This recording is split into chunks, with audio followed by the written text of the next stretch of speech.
It's time to rethink, renew, and reimagine retirement. Welcome to Retire Repurposed. This podcast is dedicated to help people transition into fulfilling and purposeful retirements.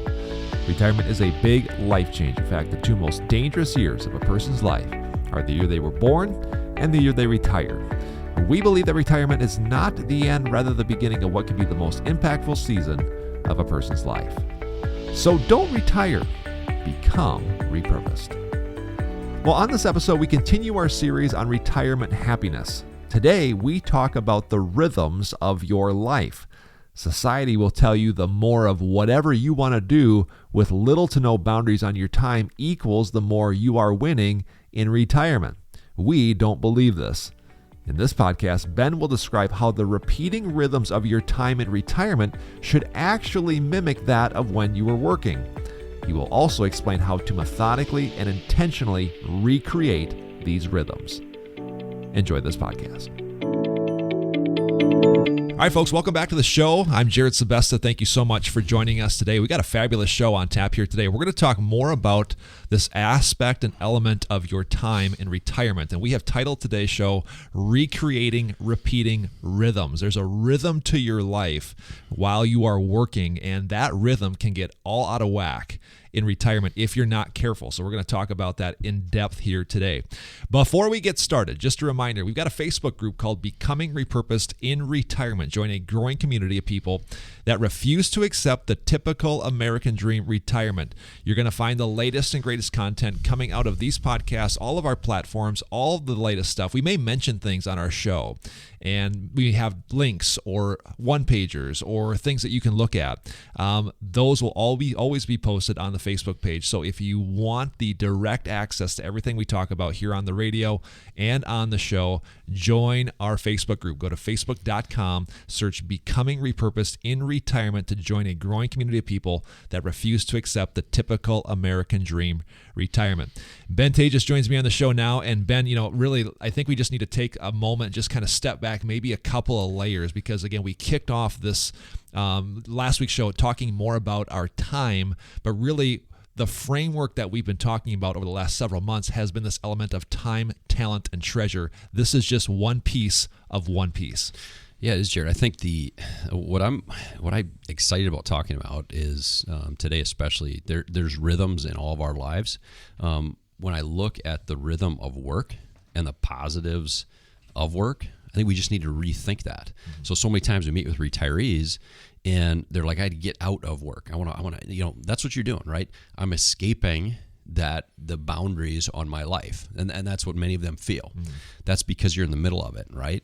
I want people to be thinking about the positives of work, thinking about what I enjoyed about work, and then making sure again that we recreate that in retirement. So rhythms in our lives based on work are not a bad thing, right? The boundaries that we talk about, they're not a bad thing. In fact, many times they're very positive. Very good. Yeah, exactly. I think that those things that kind of keep us in check, that keep our life in order, are good things. So we're going to really get deep into that. Again, this whole idea of your time, your schedule, it's just kind of one piece of the equation. For people that maybe have missed the last, 15, 16 episodes that we've kind of walked people down this train, there's a financial piece. There's also a talent piece. Give people just a quick review on that.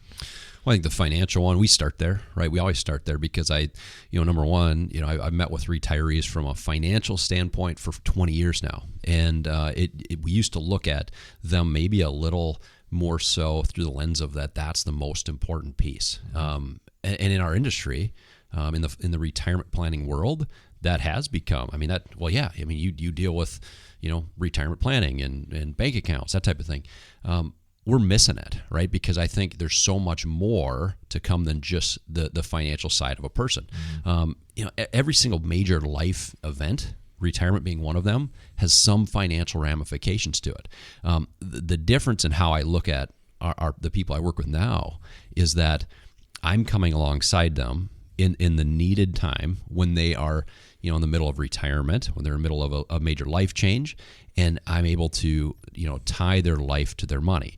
So we start with the finances because I think you have to get that framework right. You have to look at your money in a way that is biblical, in a way that says, no, this is a tool. I can't be consumed by it. Yeah. I can't be somebody who just wants more and more and more and continually looks at the goalpost that moves, and then it moves, and then I attain the next thing, right? So I think that if we start with that as our base, and then we move into their talent, right? Which, looking at retirees, that's what I love about meeting with that age person. And I'm a typical retiree. Let's say you're in your mid to late 50s, through your 70s, 80s, whatever age. You have so much to offer. Our generation, you hear it all the time. People are like, kids these days, and I heard it today. I was actually in the local hardware store, and I was making a return, and some guy was a younger person was making a big fuss about something, and this older lady comes over and she goes, "Some people's kids," and I'm thinking she's right. Yeah. I think our generation needs more of that generation's talent, because, and when I say talent, I'm talking about their life experiences. Right. I'm talking about their abilities, the things that they've learned. I think that generation continues to be the most powerful generation. And our society today says, get out of the way. You're not important. Just let us young people handle it. So we start with the financial aspect, move into really their talent, which encompasses so much more. And then now we're into the time. The time. And I think like to rephrase, or maybe just kind of bring a little context, if you were to rank out of time, talent, treasure, which one is the most important one to the retiree? What do they always say? They always say time. They always say time, and I think everybody would agree with that. But again, in our defense, we start with the treasure side, because if we have a misguided or a bad framework or a toxic, I don't want to say toxic, but just a bad relationship with money. You can say toxic. I think toxic is a great way to put it. Right. I think we talk about in our past shows about the money disorder. Any disorder is something that is abnormal, something that is not. It's something that there's some out of alignment or something. Out of alignment and no truth, right? When somebody looks at their bank accounts and their investment portfolio, and I as a professional can see that is way more than they need to fully provide for all their needs as long as they live, but yet they're consumed by it, that's a disorder. That's abnormal. It takes a professional to come in and say, something's off there, right? So I know it has to start at some degree with the money. And by the way, that's why most people are coming to see us, right? So if you can get them past that, then into their talents, and now into the time. I mean, I will say one thing. We haven't, I think, talked about this enough. Time is always the most important of those 3 T's. However, I've been really sick the last week. My daughters call it a man cold. I think it was a little more than that, Jared. I really do. I felt pretty bad. And, I'm sitting in my bed, and I'm laying there, and I was like 2 days in a row, and I just fever, and I felt terrible. And time was not as important as talent in that moment to me. If you remember the last couple of days, here we are in Minnesota. It's May. Right. It's the only time it's nice to be outdoors. And I am inside, and I'm unable to go and do the things that I want to do because my talent, in this case, it was my health, right? So some people look at their ability to do things and see things. If you tie it into I think talent and being able to do things with your time, time is only okay if you have some health to enjoy it. Right. So I think, and that we tell our people we coach all the time, but those 2 things, it's time and the ability to enjoy the time with good health are by far the most important of those 3 T's. And we're going to continue to break down our schedule under this heading of time here today, but more to come on that. I think shows here in the next couple of weeks, I know, are going to talk about how to use our time to maintain our health, because again, just the aging process after a certain point is going to take over. And so there's things that we can do to slow that down. But I think that comes down to a time element and falls under that heading. And so I do think that you're onto something there. Bottom line, if you've missed the last several shows and maybe you're new to our show, you haven't heard this idea of time, talent, treasure, go back, listen to our shows. I say it every show. Subscribe if you're on iTunes, but go back to wherever you're listening to us and consume those shows, because this is such an important continuum or process that you have to follow if you really want to make your retirement everything it's supposed to be. Last week we talked about making every single day count. Ben, I want to get rolling with the show here, but just kind of give us one little review point that you took away from last week's show. Beginning each day with gratitude and ending a day with the day with gratitude.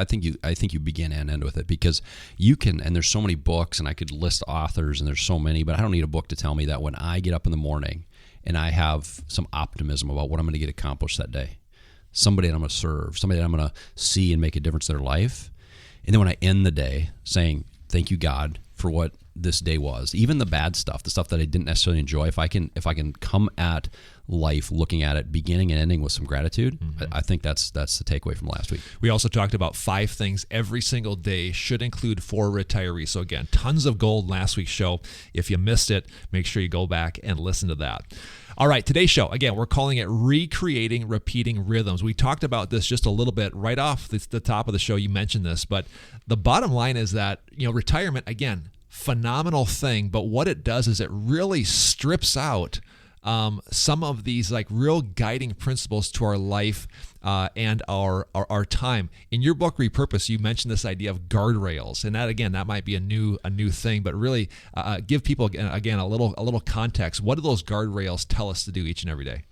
Well, I mean, think of a guardrail. If you're climbing a mountain, or even more, if you're going down the other side of a mountain and there's guardrails there, they're there to keep you, should you happen to veer off, back on track. And in the working world, I think there's guardrails in every single one of our days, right? So my alarm goes off. I know I got to get to work. It's around midday. It's time to get some lunch, go out with my friends, whatever. There's an end to my day where I can say, okay, work is done. Now I can relax. Those are healthy, good things. They are intended that way. That's part of God's design in our life. So he worked for 6 days and took a day off. That should be part of how I look at even each day, where I work and then I take some rest. So those guardrails, when we look at a retiree and you just strip them away, I think it's a very dangerous time. You also mentioned Jim's story in your book, where this gentleman was a factory worker, blue-collar worker, used to being active, retired before he probably was ready. In your defense, you admit that in your book. And again, he went from like having guardrails for decades to bam, one day, without preparation, taking them away. And just talk about kind of how that went for him. Well, you said something there, without preparation. That was the key. So he came in looking to retire in a few years. When I told him the numbers made sense and he could retire now, he lost that preparation, right? So the key is in the preparation of that move and looking at the positive aspects of work. And once he actually left work and it was cold turkey, and he didn't, based on my advice, he just left. He didn't focus on the positive. Like I entered this show, we were talking about that, the positive parts of work. He was like, yeah, I just got to get done with work. I'm like, yes, you should retire if you can. That was bad advice, worst advice I've given in a 20-year career. Because those last 3 years, from age 62 to 65, when he was originally intending on retiring, were the years where he was going to slowly get used to, creating new boundaries. Yeah. What am I going to do in retirement? All those things that we know now are so important for a retiree. Yeah, even going back to this idea of earned rest, you and I have admitted this. It's great to go on vacation. It's great to be away. It's great to unwind, just kind of get away from the cell phones and stuff. But you and I are kind of the same way. If we've been away from the office for a week, we're kind of ready to kind of get back into the flow a little bit. And that's such there's irony in there, or there's conflict in there by what the society tells you, because society's telling you as soon as you can get away from work, the better. They're reading from a different textbook. Yeah, I mean, when your entire goal is to remove work and adding value from your life, if that's what you're trying to do, and I think that's what ends up happening. I mean, our goal for somebody retiring might be just to remove work from our life, and in the end, we end up removing adding value. Right. And I think that's a key component. So it's not the work, the type of work, the career that you are in. It's the people impact you've had that I think has to be replaced first and foremost for somebody to thrive in that next stage of life. Recreating, repeating rhythms. This is the crux of today's show. Bottom line, retirees must methodically and intentionally recreate these rhythms. Ben, we actually believe that, again, and you mentioned this, touched on it, we're gonna go deeper into this, but the rhythms that you have while working, they should be kind of the same rhythms that you have in retirement, except you have to now place them in there because they were already there. Work gave you them. Now work is removed, so you got to be very intentional about getting those back in. Yeah, for sure. And I think, in today's society, the flexible workplace, right? And people working from home, and you've got this different type of economy that's coming. I think if you're not even a retiree and you're hearing this today, think there are things that the traditional, like the Industrial Revolution type workplace was beneficial. Some things were not, right? And there were certainly things that happened throughout society in how we looked at work and how people worked that were very off. Mm-hmm. However, there are things that were very positive in work in the past. And one of those would be structure. One of those would be a time to get up, a time to work, a time to take a break, a time to then rest. This is all very much biblical, like biblical truth that God designed us to work this way. Mm-hmm. That's why, there's a reason that our bodies rest at night. Right? When we go to bed at night, if you are a typical day worker, when you can work during the day and then rest at night, it re-energizes our bodies, right? It gives our minds time to think, to stop thinking, to just reboot, if you will. So I think there's a ton of really positive parts of work, and I hope people don't hear this and think, oh man, these guys never want me to retire. Yeah.